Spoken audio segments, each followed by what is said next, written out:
La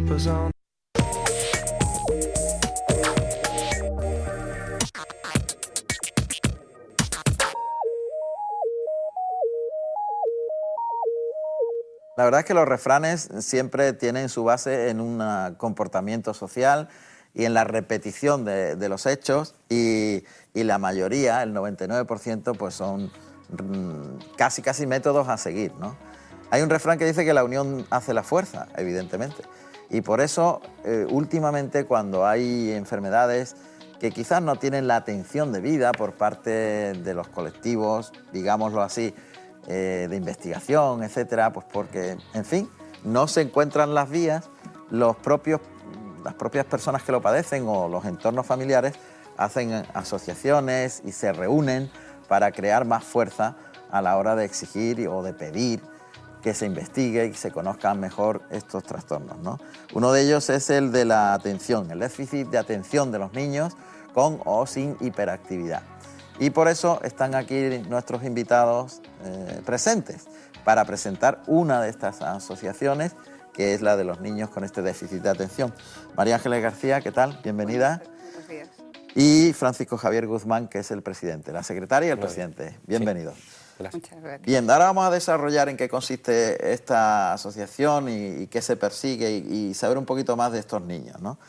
Que es algo que desde hace muchos años, décadas, se sabe que existen niños con estos problemas, pero no tienen unas vías, digamos, muy definidas en cuanto a terapias y demás, supongo, ¿no? Bien, antes voy a presentar una noticia muy especial que habla de los niños hiperactivos. Vais a verla. Atención porque es muy interesante los juegos que se han creado para ellos. Venga. Sí, venga. Ella juega, pero no solo eso. En realidad utiliza una aplicación que desarrollan investigadores de la Universidad de Sevilla que permitirá que los niños con trastorno de hiperactividad reciban el tratamiento con medicinas adecuado. El problema es que hay un porcentaje de chicos que no van a responder bien al tratamiento. Hay niños a los que les hace efecto positivo, otros a los que no les hace ningún efecto y pocos, pero algunos efectos negativos. Porque no haya un buen diagnóstico o porque bueno, pues, la hiperactividad sea un síntoma de otro tipo de alteración. Los pequeños con el diagnóstico suelen recibir medicación desde los 6 años. Hasta ahora no existía una herramienta como esta que ayudara a saber por anticipado los efectos del tratamiento farmacológico que, según los expertos, en el 15% de los casos no es positivo. Lo que analizamos es simplemente el juego, cómo ha jugado la secuencia de juego del crío, ¿no? Dónde ha tocado, cómo ha adivinado la secuencia del programa, cómo obtener el reforzador y en qué parte de los estímulos se ha centrado para obtener el reforzador. Divertido, sí, pero sobre todo es un flujo de estímulos. La reacción ante ellos ofrece datos útiles para el especialista. La aplicación está en fase de desarrollo. Para su creación, los investigadores se basan en estudios con animales. Ana María es madre de un chico con hiperactividad y presidenta de una asociación de padres. Si dieran realmente con un instrumento objetivo para el diagnóstico de este trastorno, yo lo vería muy positivo, claro. Entre el 5 y el 10% de los menores tienen hiperactividad con los consiguientes problemas de conducta y aprendizaje. La investigación abre nuevos horizontes para sus padres. Mientras tanto, los pequeños simplemente juegan.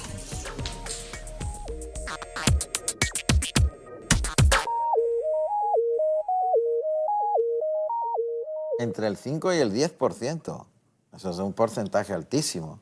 De hecho, según las estadísticas de la Delegación de Educación y Ciencia, en el curso 2012-2013 había unos 284.000 alumnos diagnosticados con TDA o TDAH. Eso aplicado a la población, según el censo de habitantes de Málaga, pues entre los 588.000 que hay de personas del año 2013, hablamos de unos 40.000 malagueños. Cifras brutales, ¿no? Tremendas. Estamos hablando de un déficit de atención que puede tener asociado a una hiperactividad o no. Exactamente. O sea, que hay muchas variaciones en el comportamiento del niño. Y varía muchísimo, ¿no? Y además de esas variaciones, también se le pueden, si no está debidamente diagnosticado, si no es diagnosticado a tiempo y adecuadamente, que reciba una adecuada terapia, se le pueden asociar lo que se le llaman comorbilidades, es decir, trastornos asociados que pueden ser trastorno negativista desafiante, trastorno de manía, de conducta, del aprendizaje. Agresividad, por ejemplo, sí, también. Agresividad, pero la agresividad es más por la impulsividad, en ese trastorno negativista desafiante. Se puede llegar, bueno, en el peor de los casos, ya en etapa adulta se podría llegar incluso a los trastornos bipolares. La medicación ayuda bastante al profesional sanitario a establecer unas pautas educativas para que esa persona vaya aprendiendo a controlar la impulsividad, vaya centrándose algo más en las tareas que está realizando, porque es muy frecuente que los primeros reportes son los escolares. Desde edades tempranas son los profesores los que empiezan a dar la voz de alarma en los colegios. ¿A qué edad más o menos se hace presente signos que indican que puede haber este problema? Se suele diagnosticar a partir de los 6 años. 6 años. 6, 7 años. Sí que es verdad que hay niños que con edades anteriores, a partir de los 3, 4, 5 años, sí pueden empezar a, bueno, pues, a notarse conducta, pues, un poco de inadaptación con sus compañeros, que necesitan estar en el pupitre junto con la profesora porque no atiende la tarea, tienen mucha dificultad para mantener la atención sostenida, que es el déficit de atención. Y a partir de ahí, bueno, todos los niños son inatentos, todos los niños son impulsivos, todos somos hiperactivos. Pero realmente cuando es una cosa, cuando esta sintomatología se hace mucho más persistente y mucho más repetitiva de lo normal según la edad de la persona, y que cumplen con los criterios de la sintomatología que tiene, es motivo de acudir en primer lugar al pediatra. El pediatra debe de hacer una evaluación y remitir a los correspondientes profesionales, que pueden ser psiquiatría, neurología, psicología, e ir descartando otras patologías que se puedan a lo mejor asociar. La dislexia está muy asociada también al TDAH. Pues vamos a ver un vídeo muy ilustrativo y continuamos charlando al respecto de algo que afecta a tanta población, ¿no? Me ha sorprendido mucho que tantos niños tengan este problema, pero es muy serio el tema. Vamos a ver ese vídeo.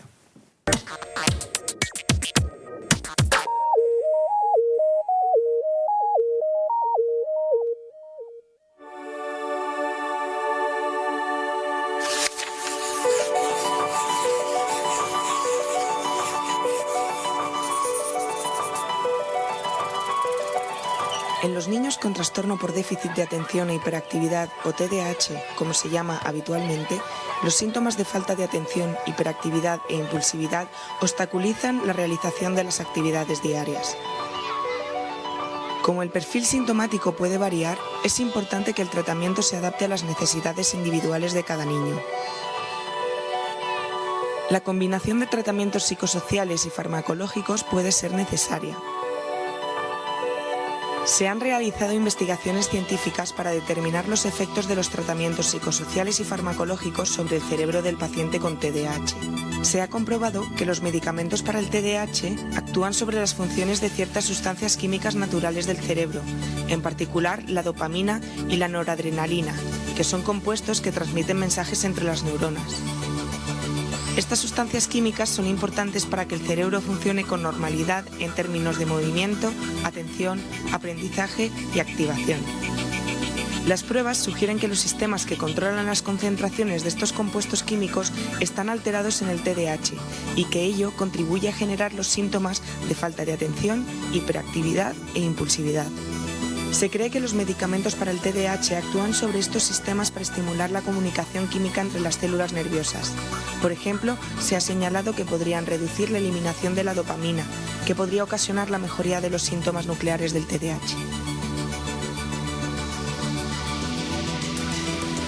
Estimular la comunicación química de esta manera podría mejorar la conexión entre las redes más amplias de células nerviosas.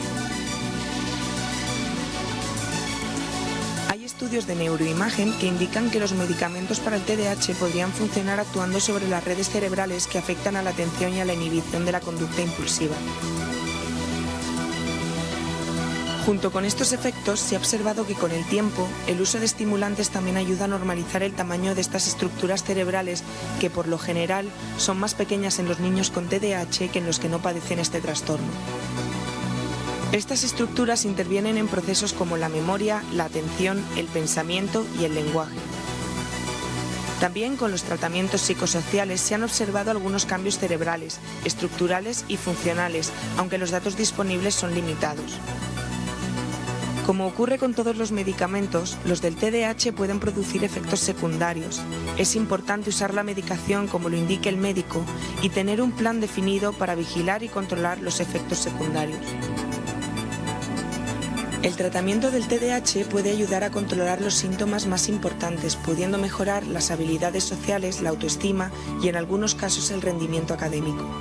Y con el apoyo adecuado, los niños con TDAH podrían llegar a tener vidas más plenas y satisfactorias.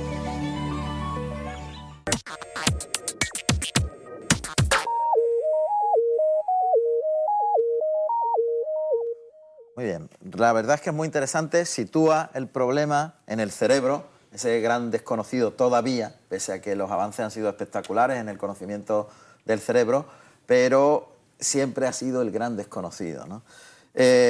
Las consecuencias que tiene este síndrome, que afecta a 40.000 malagueños, según decía el presidente Javier, parece que la sociedad, todos los que vamos conociendo el tema, los centran en el pequeño, en el niño, ¿no? Que está sufriendo, el entorno familiar también, pero quizás los problemas más graves, más serios, vienen con el paso de los años, ¿no? Efectivamente. En el sentido en que hay acciones de estas personas que muchas veces no son controlables por ellos mismos y que tienen unas consecuencias sociales brutales, ¿no? Estábamos hablando hace un momentito cuando veíamos el vídeo de accidentes de tráfico, por ejemplo. Sobre todo en los adolescentes. Esta patología no es grave siempre y cuando se coja desde el principio y a tiempo, como ha estado diciendo Javier. Es muy importante que, aparte del diagnóstico, los padres aprendan un modelo educacional diferente para ese hijo con esta patología al modelo educacional que le darían a cualquier otro hermano que tengan que no tenga el TDAH. Porque hay que ser muy pacientes, hay que hacer una cosa que se llama el refuerzo positivo, porque estos niños siempre se encuentran con una autoestima muy baja, porque como ellos mismos son conscientes de que hacen mal las cosas, pero no quieren, y que siempre les están señalando con el dedo y siempre es el que se mueve, el que se le rompe todo, el que se le caen las cosas, el que no se organiza en casa, el que no organiza la mochila, el que se le olvida lo que tiene que llevar preparado para el día siguiente. Si esto continúa con el paso del tiempo, no se le hace un tratamiento adecuado con una terapia, porque la medicación solamente no sirve. La medicación sirve para que centre la atención, pero tiene que tener una terapia de trabajo conjunta para enseñarle a tener unas horas de trabajo, a permanecer sentado un tiempo, enseñarle a centrar la atención. Si esto no se lleva a cabo, cuando ese niño va creciendo y entra en la adolescencia, que hay un cambio hormonal tremendo, pues si todos los adolescentes lo hemos pasado mal por el hecho de ser adolescentes, pues estos niños y estas niñas, estos jóvenes, se complica todavía mucho más. Entonces, aparte de la inseguridad propia de cualquier adolescente, viene arrastrando una baja autoestima de todo este tiempo. Es fácil que caigan en el tema de las drogas, entre otras cosas porque normalmente las drogas a una persona que no tiene TDAH los pone empíricos, los anima, les pone mucho más alterados, más activos. Sin embargo, a las personas que tienen TDA o TDAH, la droga lo que hace normalmente es calmarles, con lo cual encuentran en los psicotropos, en las drogas, aquello que ellos necesitan para poder controlarse un poco. Terrible, pues terrible. Si a eso le añadimos el botellón, el alcohol, todas estas cosas que se dan tanto ahora, y les ponemos un volante delante o una moto o lo que sea, pues estamos haciendo una ecuación muy peligrosa. Sin duda, sin duda. Si supera esa adolescencia y ya llega a edad adulta, pues suelen ser personas con problemas de adaptación laboral, problemas de pareja, inestabilidad en los ambientes sociales, en fin. Por eso es tan importante que además del tratamiento con el medicamento haya una terapia de trabajo. Los padres aprendan cómo han de educar a ese niño. Tengan un apoyo, es importantísimo si ese niño tiene un apoyo de un psicólogo o de un logopeda, que trabaje conjuntamente con el tutor o tutora de ese niño, porque normalmente necesitan alguna pequeña adaptación a la hora pues, de la lectura. Suelen ser niños que les cuesta más trabajo leer, tienen problemas de psicomotricidad fina. Entonces tienen que adaptarles un poquito lo que es la evolución normal del aula. No estoy hablando con ellos de una adaptación curricular, pero sí necesitan un pequeño aporte de ayuda por parte del tutor y evidentemente el trabajo entre lo que el tutor comenta, la evolución que va viendo el psicólogo y el trabajo de los padres y de la familia y de todo aquel familiar que viva cerca del niño, ya sean los abuelos, que ahora hay tantos que, como los padres trabajamos, tienen que criar a sus nietos, o aquellos primos que están continuamente jugando con estos niños, tienen que aprender a que ni el primo que siempre se está cayendo y que no sabe guardar el turno en el juego es igual que su hermano que no lo tiene y entonces están siempre machacándole, y que tienen que ser más pacientes. Ya. Me parece que es muy importante toda esa labor y me imagino, presidente, que ustedes, la intención que tienen es dar a conocer a la sociedad estos problemas para que acudan rápidamente, porque será cuanto antes se ponga freno al problema o antes se inicien esas terapias, los resultados serán mucho mayores.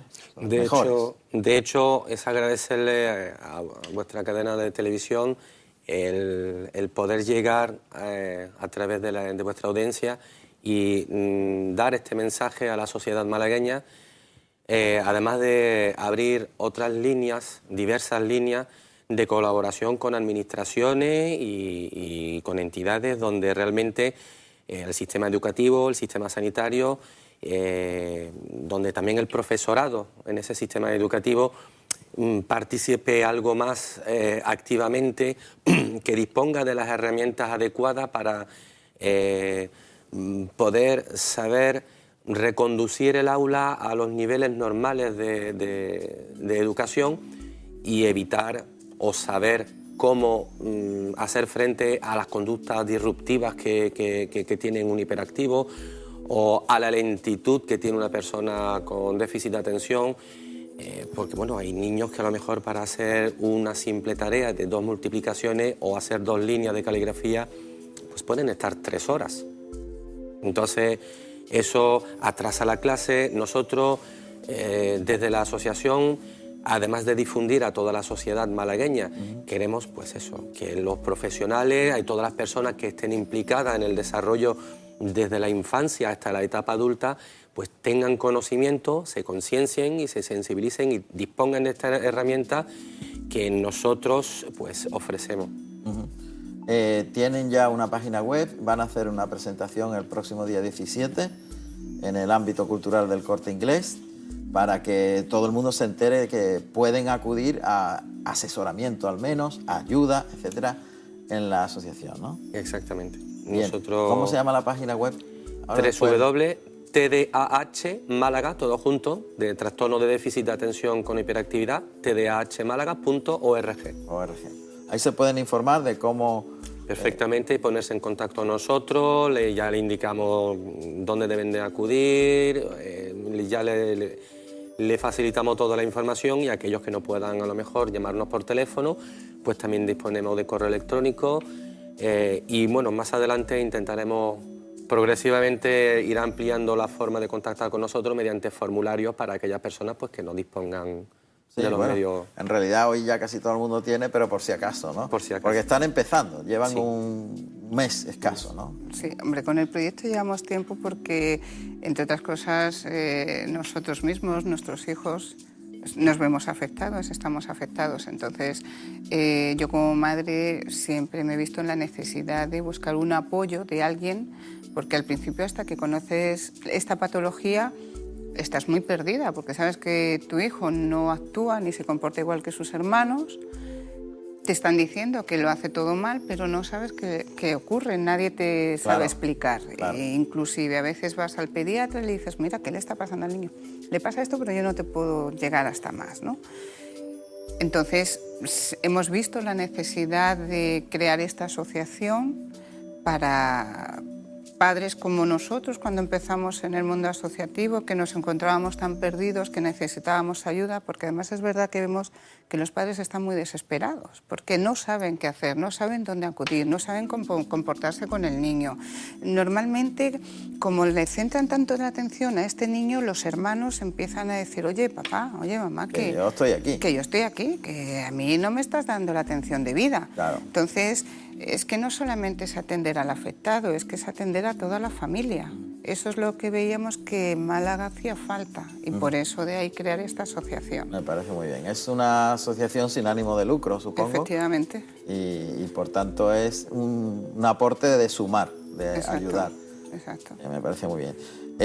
Yo querría hacer especial hincapié en el tema de la prevención de este problema y el ataje pronto de la sintomatología, sobre todo por lo que habéis contado de las consecuencias sociales que tiene a posteriori, cuando ya la persona es mayor y cuando puede tener una serie de acciones contra la sociedad que tienen su base precisamente en este problema, ¿no?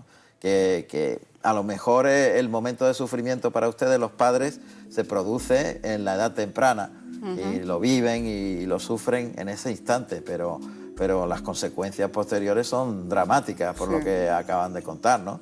En el tema de la drogadicción, de la violencia, etcétera, y por tanto es un problema en conjunto muy grave para la sociedad. Yo quería hacer ahí un apunte en que sí, que existe ese drama existe, pero también bien tratado. Tenemos a grandes personalidades que tienen TDAH. De hecho, Michael Phelps, campeón mundial de natación, es TDAH.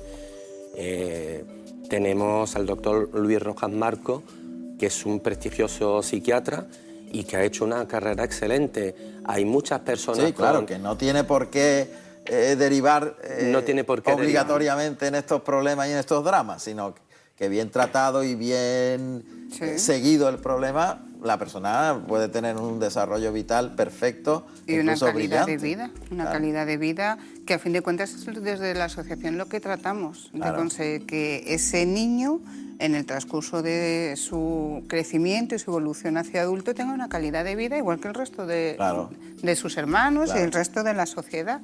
Es de lo que se trata. No es tanto el decir vamos a curar, porque no es una cosa que dices empieza a los 6 y se termina a los 30, eso es una cosa que estáis siempre, pero es como la persona que tiene miopía. Se vive con ella, se puede terminar corrigiendo. Pues esto es lo mismo. Lo que pasa que sí es verdad que el desconocimiento es grande, porque hay gente que lo tacha por... Son los hijos de los padres que no saben educarlos, que no tienen paciencia y que no se dedican el tiempo a los niños. Enseguida se busca la culpabilidad de alguien. Claro. ¿No? Entonces, ahí es difícil. También es verdad que cuando has comentado antes de qué manera se puede evitar este déficit, tiene un componente genético muy importante y hereditario. Por lo tanto, evitarlo es difícil. Aparte del componente hereditario, suele darse por niños muy prematuros, porque la madre haya tomado drogas o fumado o bebido durante el embarazo, o porque haya tenido algún acontecimiento que emocionalmente le haya perjudicado, puede derivar por ahí.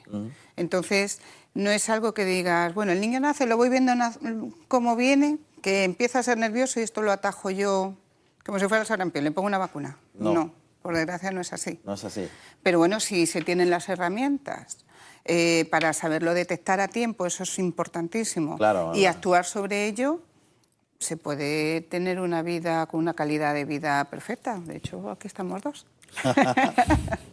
Ahí estáis, sois testigos, ¿no? Somos testigos directos. Está bien.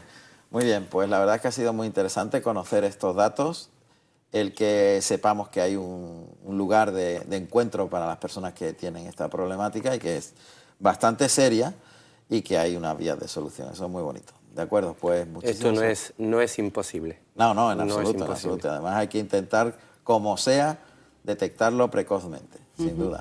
Muchas gracias y mucha suerte en la andadura. Muchas gracias a vosotros. Gracias. Bueno, pues otro poquito de información publicitaria tan necesaria e inmediatamente volvemos con la última parte, donde vamos a recibir al doctor Frutos, que es el responsable de trasplantes en Málaga. Algo donde, afortunadamente, desde hace muchos años, lideramos como locomotora el tema de los trasplantes tan fundamentales. Ahora estamos aquí con vosotros, dentro de un momentito. Volvemos.